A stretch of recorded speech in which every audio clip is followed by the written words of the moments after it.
Herramienta Podcast. En MCM creamos una solución integral con conectividad, internet dedicado con seguridad administrada integrada, fibra óptica estable y de alta velocidad, la base que activa tu negocio. MCM Full Empresas, porque evolucionar es una decisión. Hola, ¿qué tal amigos del Economista? Bienvenidos a Futuro 2050, el espacio en el que analizamos las tendencias del futuro que nos preocupan en nuestro día a día. El día de hoy vamos a hablar de un tema bien interesante que es la aplicación de inteligencia artificial en los negocios, ¿no? Ya no tanto en la escuela o en la casa. Y por eso me encanta presentarles el día de hoy a Diego Ferri. Él es líder global de inteligencia artificial para clientes e industrias de EY, esta gran consultoría, una de las Big Four.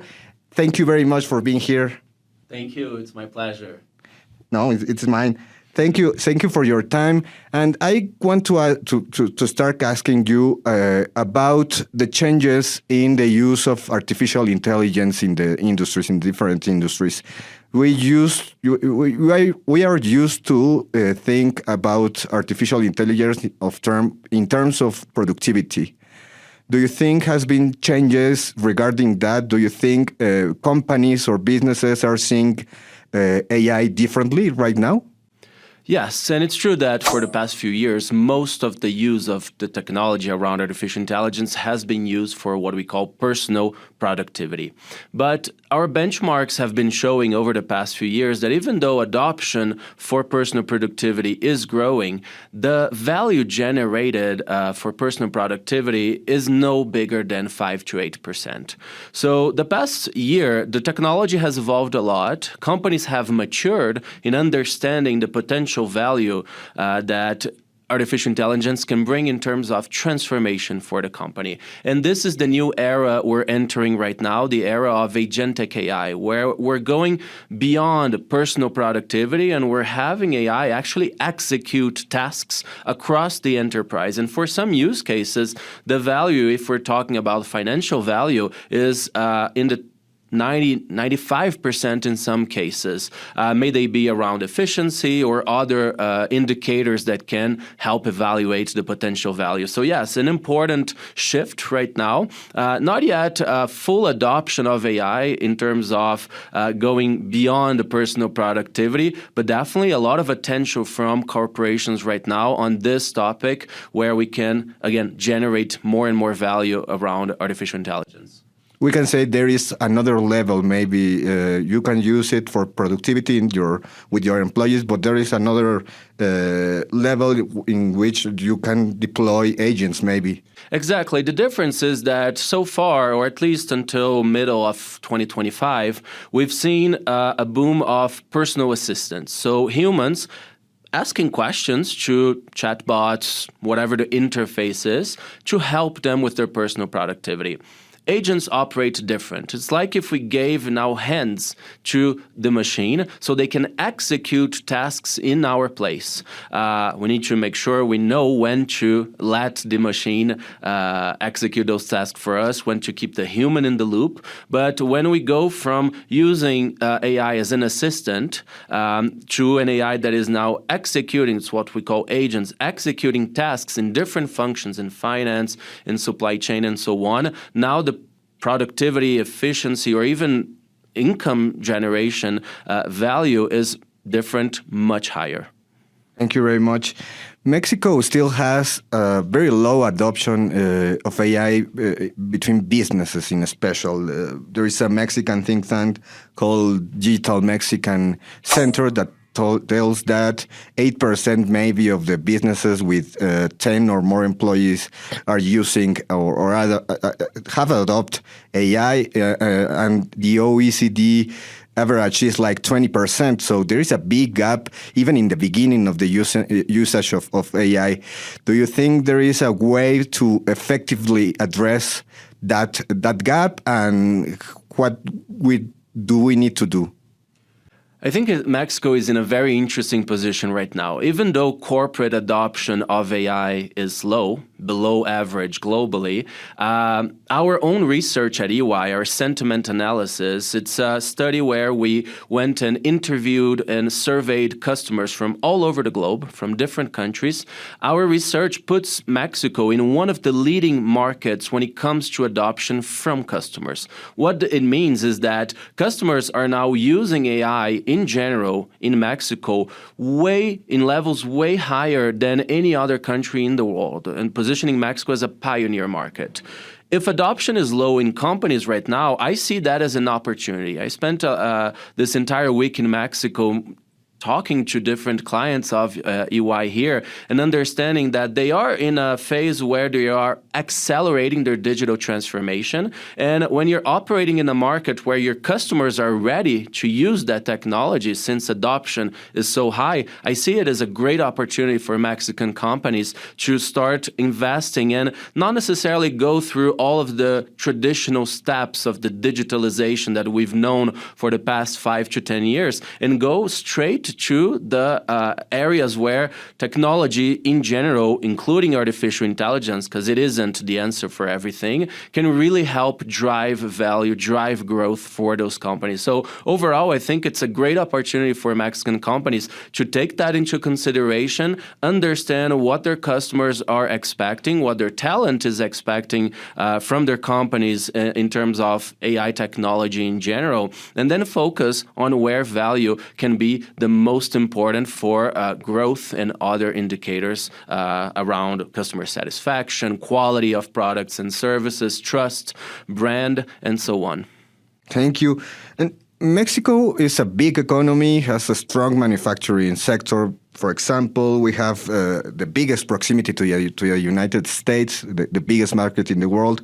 But regarding that, we have a problem with productivity. For Mexicans, productivity is always a problem because it's the reason because maybe salaries are not that big and things like that. So how do you think right now AI can improve productivity for Mexicans?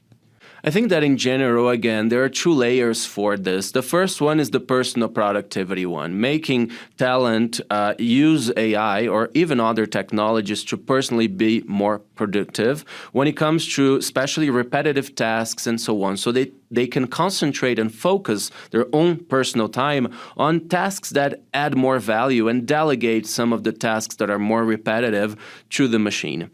The second layer here is the one around the possibility for transforming the businesses of those companies. It's the what I was mentioning before around the agentic era. I think that this is a huge opportunity for Mexican companies to tackle the point around efficiency and productivity. One interesting thing right now with artificial intelligence is that if you look back in the last few years, any major digital transformation project would take a few years, if not many years.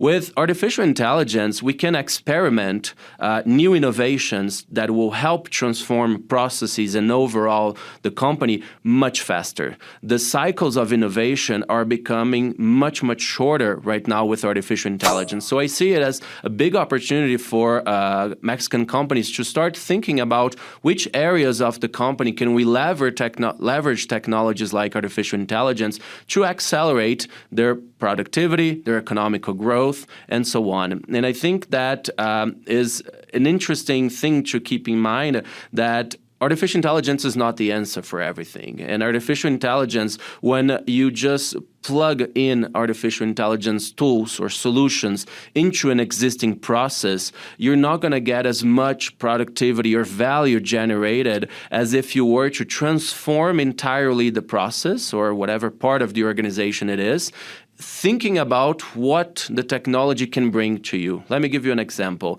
If in your customer experience, for instance, a large manufacturer that has a call center operated by thousands of humans, if you just give those humans a tool that will help them answer the question fastly, that might not be the right answer to tackle those major productivity gains. You might need to rethink what the technology can bring to the process and how we can entirely transform transform it. We call it bolt-in AI versus built-in AI. If you just use AI to patch a process within your organization, you might see a small productivity gain. But if you built in AI across your different processes that you are transforming, wherever it is, again, in finance, in sales, marketing, HR, the productivity gains or the value generated is much bigger. In that sense, I want to ask you, what is the difference between a company that only uses AI, as you say, and a company that has an AI strategy in general? What are the benefits? I think that's the point around AI. There are many solutions that came out over the last 3 years that are all great, but not all of them fit precisely the company's needs. So if you take a solution and give it to your employees, even if you give them training, even if you explain to them how to use that technology, you're not going to see, as I was mentioning before, those value gains around it. Whereas if you think about how you're transforming your company and think about the technology as an enabler and not as a means to an end, then I think you're on the right path here. And there are many variables that you need to consider: security, risk, compliance, but also human adoption, also the impact of AI in cost, and so on. But I think that when you maybe we can call it strategy, but when your intention is to create value by transforming the way your company operates, and if AI is an answer, well, good. I think that's a better way to use the technology in a more sustainable, more durable way. Because I think that with artificial intelligence, one thing that is unprecedented is the speed of evolution of the technology. So every month, almost, old models are already being obsolete. Solutions are already being obsolete. So if you are deploying tools to your employees, maybe in a few months, not even a few years, those tools are going to become obsolete. And we're going to be in a cycle of update, of offboarding and onboarding new technology, very constant. If we think about artificial intelligence from a transformational point of view, one of the things that I see the more advanced companies across the world doing is that, again, they're focusing on making sure that the technology is an enabler and deploy it in a way where you can update, change your technology much faster than we did before. Thank you very much. A lot of executives want very quick results from AI regarding maybe costs, obviously, and productivity and automatization.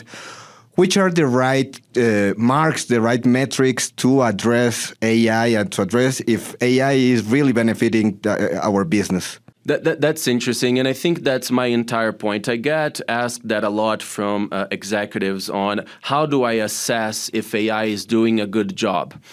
I think we should ask the question the other way around. Is AI the answer to solve a problem? And if there is a problem, what are the KPIs? What are the indicators that I'm trying to address here? It might be economical value, cost takeout or growth. It can be quality of products, of services. It can be the way we interact with our customer base, and so on. And when we have a process or a part of the business that we want to transform, we usually define those KPIs in the beginning and then decide if AI is the right technology for it. In a lot of use cases, AI might be the answer, not necessarily the only answer, but part of the answer. And I think that what's interesting here is asking the question of, is AI doing the right job, and defining those indicators beforehand, and then deciding if AI is the right choice here from a technology point of view, an economical point of view. Sometimes AI can cost a lot in tokens or in API calls, talking to different databases. It can decrease quality in some cases if data is bad, for instance. So considering all of that can present risks around cybersecurity as well, something, or compliance that a lot of companies are still not necessarily addressing. And if we change the order of that question, then we'll know the answer. Is AI doing a good job? Well, what is the job to be done? Is it to find efficiencies in a process? Then we can assess, oh, it actually is. I'm seeing an increase in productivity. I'm seeing that the quality of my process is better. I'm seeing that my service is better, that I'm delivering internally or externally to my customer base, and so on. Thank you. And I want to talk about AI in general, about the industry. You said that a lot of companies, every week they are launching a product, maybe every 2 in the week. So, what do you think? Are we in a AI bubble? It's a very interesting topic. But also, what do you think about the new regulations in the US and Europe, maybe? And what do you think Mexican government and Mexican industry need to address in terms of artificial intelligence to boost the deployment of these tools? Yeah. Well, I'm not an economist, I'm being transparent here, but if you think about what a bubble is, it's all around speculation of value. What we can see from the results of the entire AI value chain from this first quarter in 2026 is that a lot of money was made. Okay, so I think some of the big winners on the AI race that we're seeing right now are the hyperscalers, the big tech, because they are the ones overall providing the right infrastructure for AI. For a model to run, we need a data center, we need supercomputers. So that's a lot of investment, especially in CapEx, that is being invested. And I think that from the Silicon Valley, we're seeing a record year of over $700 billion invested in CapEx coming from those hyperscalers. So I'm not seeing necessarily a bubble effect, but because from model makers or other companies that leverage models to build solutions that are not necessarily involved with the hardware part, it's true that we are mostly investing on making the technological development, on research to make those models better and better and better. There is a very intense race right now for who has the best model in the market. And that brings me to maybe the last part of your question, which is what are the most successful companies doing, or how are they going about it? I think that with the speed of the development of the technology, the most successful companies when it comes to adoption are considering 4 different pillars for their successful adoption of AI. The first one is data. Data, quoting the CEO of NVIDIA, is the gold mine of companies. A model is just as good, a language model, what powers artificial intelligence, is just as good as its data. You can have a very performant model, but if the data quality is bad, if the data security is bad, we're not necessarily getting the value coming out of artificial intelligence. The second one is around trust. There's still a lot of mishaps in the world today around AI, cyber attacks, mistakes being made by AI. So when you consider the topic of trust and build AI responsibly, we're actually seeing those more successful or pioneer companies when it comes to AI adoption driving value from building and designing AI solutions responsibly.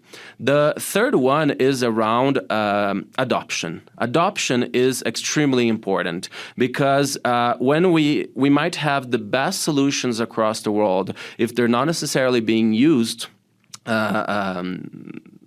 within corporations, we're not getting the value. So that requires the right skills, that requires training, that requires change management, and so on. And do you think it's possible to a country like Mexico having companies like an OpenAI or maybe a Gemini from Google, but in Mexico? I'm talking mostly because of AI sovereignty and data sovereignty. Do every country need to have their own models? Their own models, I don't know. Building a model is really hard. I really believe Mexico has the right talent to do so and the right intention of investment to do so, but building models is really hard today. And expensive. Very expensive, true, but I studied mathematics in school, a lot of applied mathematics, and I know how hard making those mathematical models that will then operate artificial intelligence, how hard it is. And talent is really scarce today. And the best talent that we have across the world today are being captured by some of those large AI startups offering huge signing bonuses and salaries and so on. But there are different approaches to sovereign AI because the model part is one thing. I think that when it comes to sovereign AI, one thing that is extremely important is where the AI is ran. So back to the data centers, to the gigafactories. There's a lot of movement going on in some different areas across the world, like Europe, the Middle East, some areas of Asia, and even in South America, of companies and government jointly investing in infrastructure so the data can stay within the territory. So some of those innovations that will be created based on existing models, and there are a lot of open source models that are great in the market today, that we can adapt, that we can retrain, fine-tune, all of those techniques that we have in engineering to make a model more specific, more fit to a specific function, market, region, and so on. So I really hope that in Latin America, and specifically in Mexico, we're going to see more and more investments around that to protect its citizens, to protect its economy, its infrastructure, its territory over the next few years. Thank you. And finally, what do you have to tell us about EY AI Academy? What is EY AI Academy? And are you working in Mexico? Yes, the AI Academy is something that I personally launched a few years ago, and I'm very happy to see it now scale across the organization. The AI Academy is all about one of those pillars I was mentioning, which is around talent and skills. To quote a colleague here in Mexico who talks about adoption brilliantly, one thing that is necessary for a successful adoption is what he calls a bilingual talent. This is talent that is not necessarily entirely skilled on all of the technical details of artificial intelligence, but it's talent that in one hand knows an area of the company, a domain, a function, a process, but knows artificial intelligence enough, what we can do with it, its constraints, its limitations, and can then make a decision on whether or not this area, this domain, this process can be transformed thanks to artificial intelligence. And this is what the AI Academy is all about at EY. It's about providing the right infrastructure for our clients to run those educational programs, those literacy programs, and equip their talent with the right skills, allowing them to make those decisions in the future, not only using the tools, but understanding AI enough and the potential of AI enough to know if it can or not, and if it can, how impact a specific area or domain of the enterprise of the company. For them to drive, to lead that transformation, because a lot of the best use cases I'm seeing around AI is coming from the bottom. It's not being decided in a direction committee or in a board. It's coming from people that are there, that are operating those processes, that are running that specific part of the business, and that now understand AI enough to say, oh, what if I change this part of my process using an AI solution? Can we try? Can we build it? Whether they procure help or not, whether they do it internally using techniques like vibe coding or so on to try new solutions, the value driven from that is amazing. It's incredible. And this is all what the EY.AI Academy is about, is to help our clients drive that change in terms of skills by helping them develop internally the right skills instead of having to look outside for advice or for skills all the time. And how can we access to EY.AI Academy? Well, just come and talk to us. All of our partners here at EY Mexico are very happy to discuss that with clients. We're about to launch a website very soon, around this summer, to give even more information about it. And then there are some other initiatives that we already run publicly that fall under the EY.AI Academy, working, for instance, with our program called EY Ripples for Social Good. And we're having a huge event this summer as well, or our AI for Good Summit in Europe. So this is definitely part of what we're trying to bring to our clients and to our ecosystem. Thank you so much for your time. It was a great conversation. Oh, my pleasure. Thank you for having me. Thank you. Muchas gracias por habernos acompañado. Esperemos que les haya gustado este episodio de Futuro 2050 y no se olviden de suscribirse a todas nuestras redes sociales y a nuestro canal de YouTube, Spotify y Apple Podcast. Hasta la vista. En MSM creamos una solución integral con conectividad, internet dedicado con seguridad administrada integrada, fibra óptica estable y de alta velocidad, la base que activa tu negocio. MSM Full Empresas, porque evolucionar es una decisión. El Economista Podcast.